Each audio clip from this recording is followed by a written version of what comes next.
Welcome to the session on self-inductance of a coaxial cable. Here we have a coaxial cable having inner radius A and outer radius B, and current is flowing over the surface of inner radius and outer radius.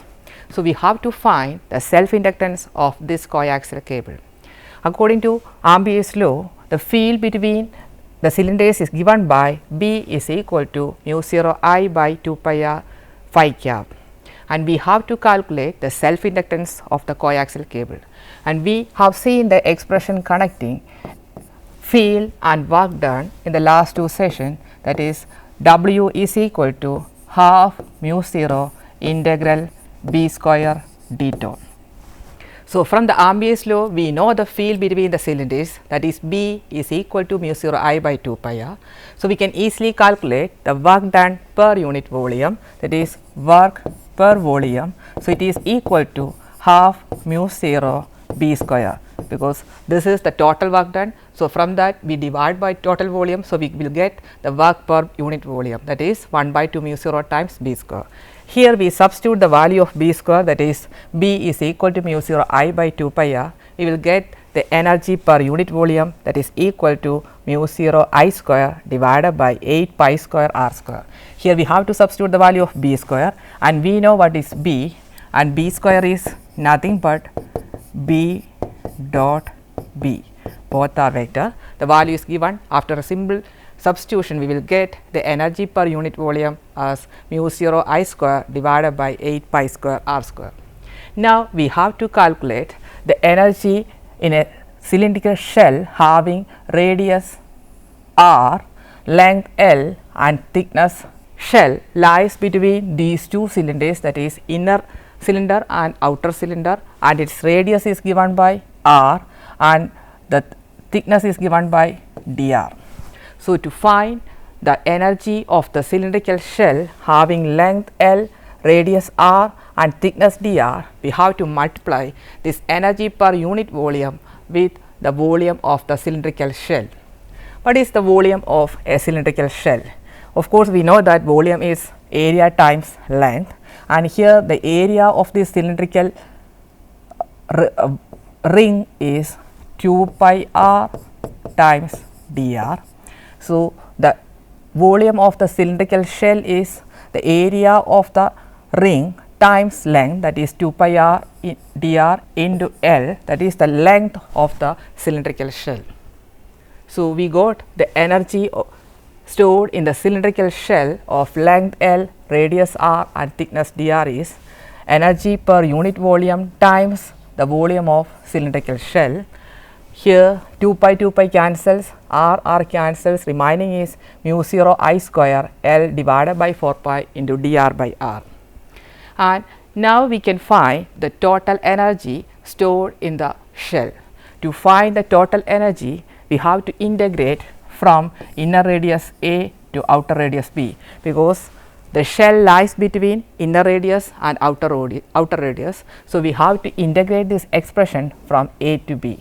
Integral A to B mu 0 I square L divided by 4 pi dr by r gives the total energy stored in the cylindrical shell. Integral A to B 1 over r dr.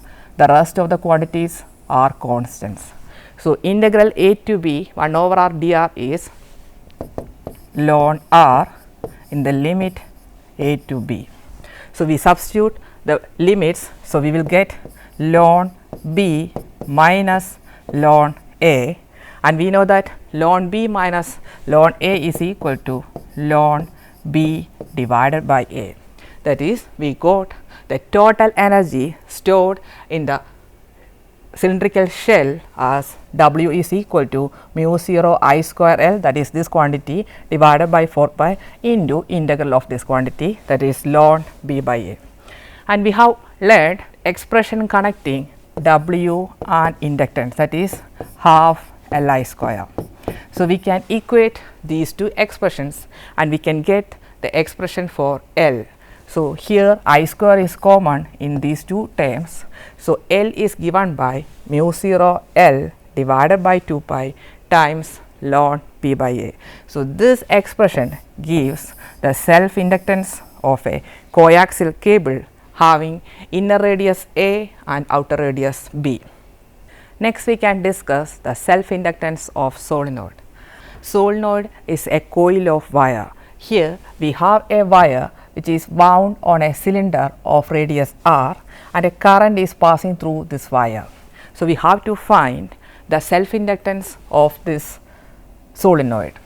So, according to Ampere's law, the magnetic field inside the solenoid is given by B is equal to mu 0 n I z, where n is the number of turns per unit length and I is the current passing through that loop. So, now we have to calculate the flux associated with this solenoid. So, flux is given by phi, that is equal to integral B dot dA. So, to find the flux associated, we first choose only one loop. So, that is of the form of a disc and we are integrating B over this area. So, B is given as it is acting along the z direction and here we have a disc and the direction is also along the same direction. That means B dot dA is equal to integral B dA. Then B is given by mu 0 Ni and the area of the disc is given by pi r square. So, of course, the flux associated with one loop is mu 0 Ni times pi r square. Now, we have to calculate the flux associated with n number of turns, because in this case solenoid n number of turns per unit length. So, the flux associated with unit length is n times the flux associated with a single loop. So, the flux associated with n number of turns is phi is equal to mu 0 n I pi r square times n, because this is the flux associated with single loop and we have n turns per unit length. So, the flux associated with per unit length is given by mu 0 n square I pi r square, that is equal to Li, because here current is passing through the loop and it produces a magnetic field and the magnetic field is proportional to current, and the flux associated with the solenoid phi, that is proportional to B, because phi is given by integral B dot dA. So, we can easily write that phi is proportional to I or phi is equal to Li, where L is the self inductance of the solenoid. So, we are equating the expression of phi, that is equal to mu 0 n square I pi r square, that is equal to Li. So, here we are equating the coefficients of I on both sides. So, we will get L as mu 0 n square pi r square. So, that is the expression for inductance of a solenoid over which a current I is passing. Now, we are going to discuss about electrodynamics before Maxwell. So, these are the equations describing electromagnetic theory before Maxwell and we are already familiar with all these equations. First one is Gauss's law, states that the divergence of electric field is 1 by epsilon 0 times rho. Second one is divergence of magnetic field is equal to 0 and that we have derived from Biot and Savard law. Third one is Faraday's law, that is del cross E is equal to minus rate of change of magnetic field, or we can say that a changing magnetic field induces an electric field. And the fourth one is Ampere's law, that is del cross B is equal to mu 0 j. Now, we are checking the physical consistency of these equations by applying the divergence to these equations. That is, we are applying divergence to equation 3 and equation 4 and we are checking whether we are getting the same result on both sides. We know what is the result of divergence of curl, because curl measures the amount of rotation and divergence measure the amount of spreading. So, of course, if we measure the spreading of a curling effect, means it should be 0. So, now we can check whether we are getting the same result or not. So, this is the equation, that is del cross E. Our original equation is del cross E is equal to minus del B by del T and we are applying divergence on both sides. So, del dot del cross E. So, it is very clear that divergence of curl is 0. So, this is 0, and here del dot minus del b by del t, del is a vector differential operator. So, of course, it has to act on some physical quantity. That is the reason why we are rewriting it like this, minus del by del t of del dot b. So, now this is having meaning because the vector differential operator acts on a physical quantity. But from second equation we know that del dot b equal to 0. That means let LHS and RHS are 0, or we can say that this equation is consistent with our old rule. Next we can check the same on the next equation, that is del cross b is equal to mu 0 j. Now we apply divergence on both sides. So, del dot del cross b, of course, it is 0 because divergence of curl, and the right side mu 0 times del dot j.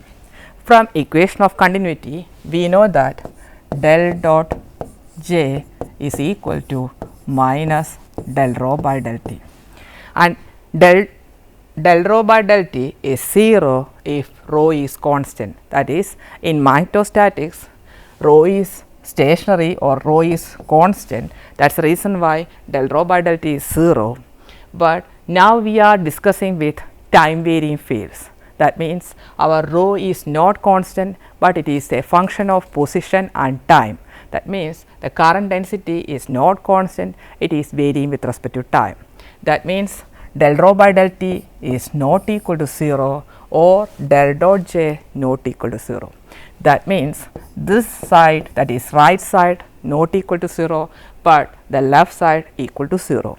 That means when we deal Ampere's law with non-steady current or time dependent currents, it does not satisfy or it violates, because we are getting different answers on both sides when we apply the same rule to the same equation. Next we can see that Ampere's law fails to explain non-steady current in a practical situation. Here we can see that a capacitor is connected to a battery and we are charging a capacitor. So, the current flowing through the loop is not constant. In between the plates, that is, these are the plates of the capacitor. So, in between the plates there is no flow of charge. We know that capacitor is used to store charges. So, now we apply this Ampere's law to this surface. So, I enclosed is the current flowing through a closed loop, because here we are integrating over a closed loop. So, integral over closed loop B dot dl is equal to mu 0 I enclosed. That means I enclosed is the current flowing through a closed loop, or we can say that this is the current passing through the surface which has the loop as its boundary. That means either the current should be passing through the loop itself, that is the closed loop, or the current can pass through the surface which has the loop as its boundary. So, here we can see that this is a closed loop, and this closed loop acts as the boundary of two surfaces.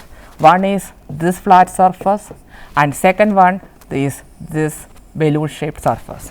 For flat surface and balloon shaped surface, this loop acts as the boundary. So, we have the choice whether we can choose the flat surface or we can choose the balloon shaped surface. Suppose we choose the flat surface first and apply the Ampere's law, then integral over closed loop B dot dl is equal to mu 0 times the current enclosed in this loop. So, here we have chosen a flat surface. So, we have to choose the current passing through this flat surface which is having this closed loop as the boundary. So, here we can easily see that the current passing through the surface is I. So, we are getting integral over closed loop B dot dl is equal to mu 0 I. Next we can choose the balloon shaped surface.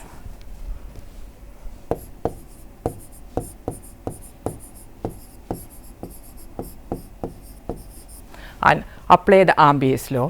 In that situation, integral over closed loop B dot dl is equal to mu 0 times current enclosed. So, here we are choosing this surface as the balloon shaped surface and which is having boundary as the same loop. So, what is the current passing through this balloon shaped surface? This balloon shaped surface passing in between the parallel plates, and we know that there is no current passing through the parallel plates. That means the current passing through this balloon shaped surface is 0. So, times 0, that means 0. So, we are getting entirely different kinds of answer for the same kind of loop. If we choose flat surface, we will get one answer, but if we choose the balloon shaped surface, we will get 0.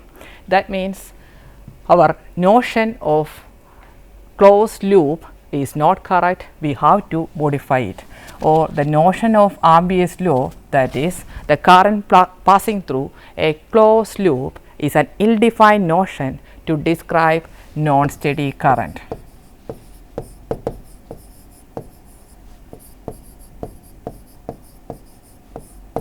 That means we have to modify Ampere's law to describe non-steady currents. Next, we are going to see how Maxwell fixed up Ampere's law. So, we have seen that the original equation is del cross B is equal to mu 0 j, and we applied divergence on both sides.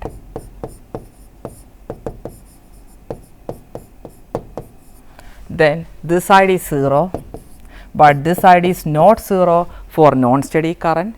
That means here del dot j is not equal to 0, but we want to make it 0. So, we can add some extra quantity to this one to kill off that extra divergence. For that, Maxwell modified this step, that is del dot j, using Gauss's law and equation of continuity. Equation of continuity is given by del dot j is equal to minus del rho by del t. Then from Gauss's law we know that del dot E is equal to rho by epsilon 0. From that we can substitute what is rho, that is rho is epsilon 0 times del dot E. So, here in this equation of continuity, del dot j is equal to minus del rho by del t. We substitute the value of rho as epsilon 0 times del dot E. So, this equation becomes minus del by del t of epsilon 0 into del dot E. So, that is equal to, we have taken this del outside, minus del dot epsilon 0 into del E by del t. Then we add this term to j. So, that is our original equation is del cross B is equal to mu 0 j. So, we add this quantity epsilon 0 del E by del t to this j, that is mu 0 into j plus epsilon 0 del E by del t. That is del cross B is equal to mu 0 j plus mu 0 epsilon 0 del E by del t. That is this equation. So, this equation is the modified Ampere's law. Here this term is Maxwell's contribution, and that term is known as displacement current. Here del cross B is equal to mu 0 j plus mu 0 epsilon 0 del E by del t is known as Ampere's law with Maxwell's correction, because Maxwell corrected this term using an additional term. Now, we convert this differential form of Ampere's law with Maxwell's correction into integral form. We just projected this equation over a surface, that is del cross B dot dA, that is equal to, using Stokes theorem we know that del cross B dot dA is equal to line integral B dot dl, that is line integral B dot dl is equal to, this term also we projected to the same surface, that is j dot dA integral j dot dA, and j is the current per unit length. When we project it to over a area and integrate it, we will get the total current, that is mu 0 times I enclosed plus mu 0 epsilon 0, then we are projecting on a surface, same surface, that is integral del E by del T dot dA. So, to get the integral form of Ampere's law with Maxwell's correction, we projected the differential equation over a surface and integrated over the surface. Then we use Stokes theorem to convert into this form. So, we got Ampere's law with Maxwell's correction as integral over closed loop B dot dl is equal to mu 0 times I enclosed plus mu 0 epsilon 0 integral del E by del T dot dA. So, these are the differential form and integral form of Ampere's law with Maxwell's correction. So, Maxwell's term is denoted by JD, that is equal to epsilon 0 del E by del T, and it is called displacement current. It has nothing to do with the current apart from the fact that we are adding JD to J, because we modified the right side in such a way that mu 0 times J plus JD. Now, we can see that how the modified Ampere's law resolves the paradox of charging up of a capacitor. In the case of a capacitor, these two plates are parallel and they are very close to each other.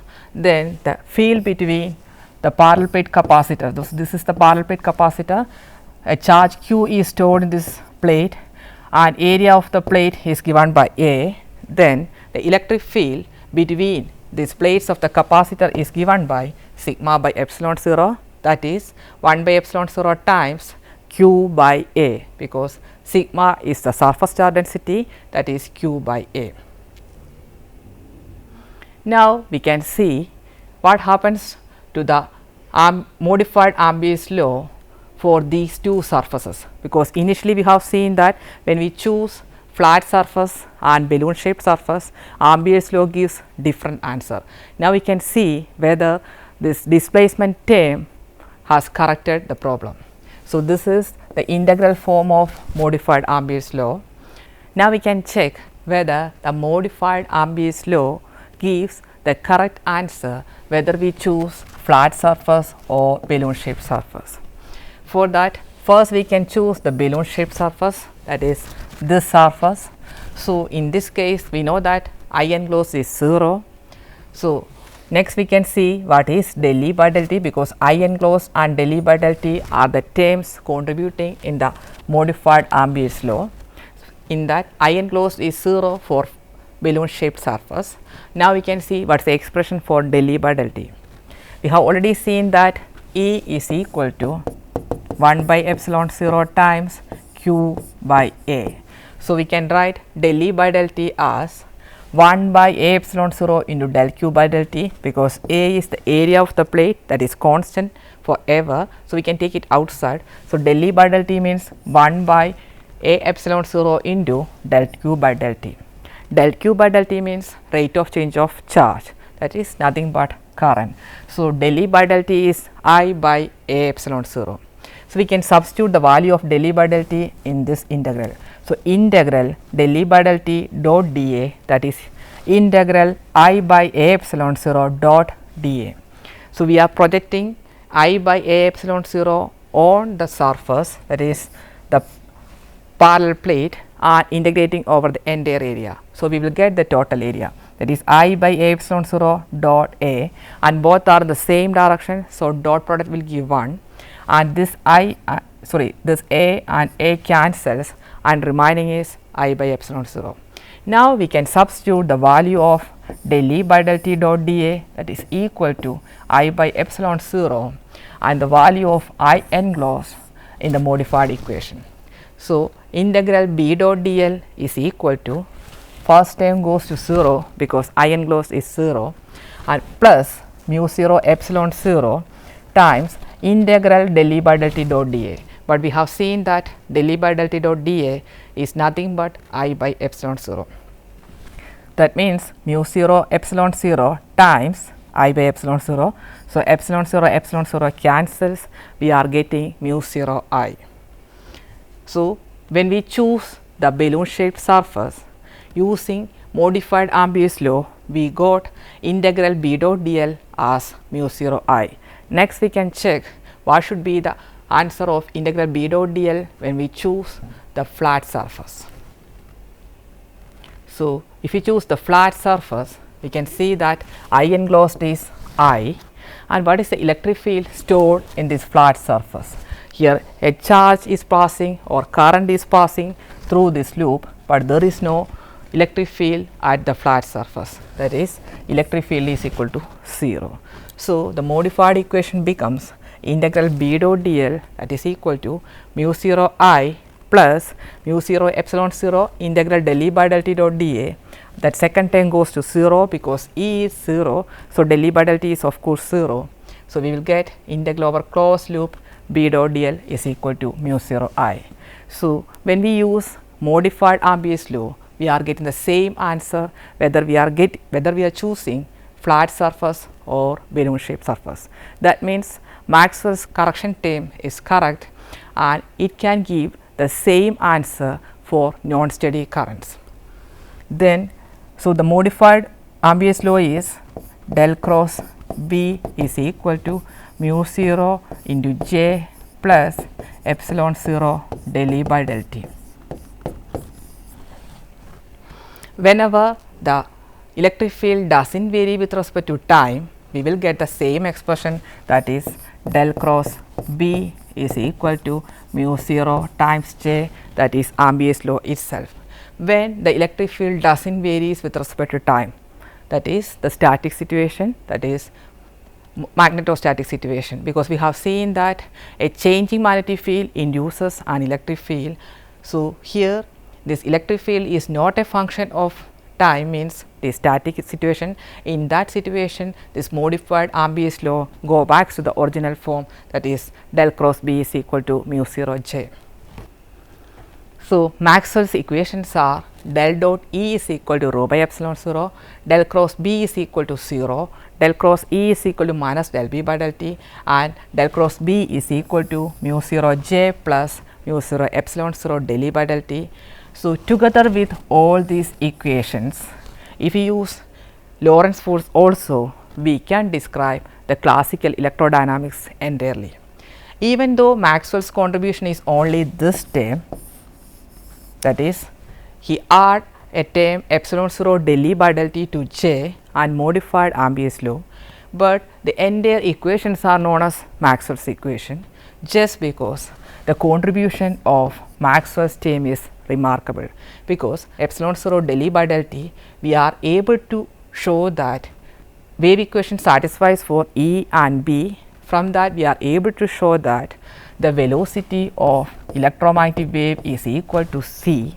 That means electromagnetic waves travels with the speed of light, means light is an electromagnetic wave. That means the contribution of Maxwell's term is much important. That is the reason why the entire equation is known as Maxwell's equations. Then initially Maxwell predicted this term. At that time there was no reason to doubt Ampere's law, there was no experimental reasons to doubt Ampere's law. The doubt was purely theoretical and he fixed it also pure theoretical way. Then the clarification comes later with Hertz experiment. Hertz detected the presence of electromagnetic wave and he measured that the speed of electromagnetic wave is c.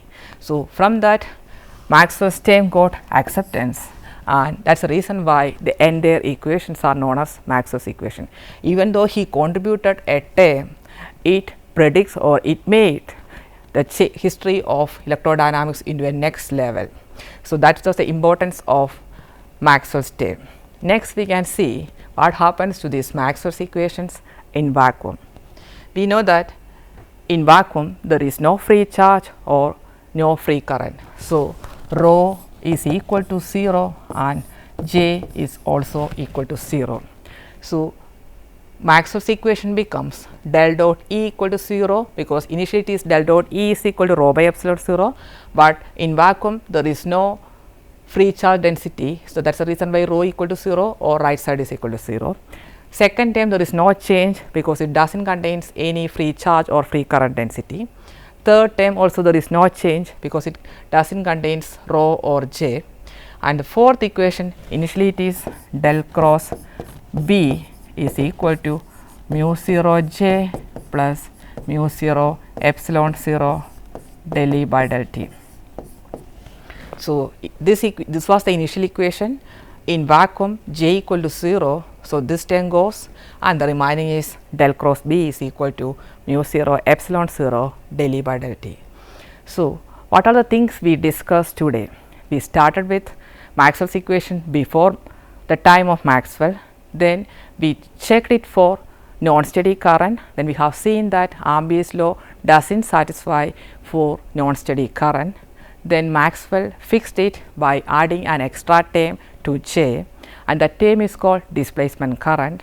Then later Hertz's experiment verified that Maxwell's term is correct, and it made the entire electrodynamics into a new level. So, and finally we have seen the Maxwell's equations in vacuum. In vacuum there is no current density or charge density. The reference textbook for this session is Introduction to Electrodynamics by David J. Griffith. Hope that you had a good time with me. See you on next time. Have a nice day.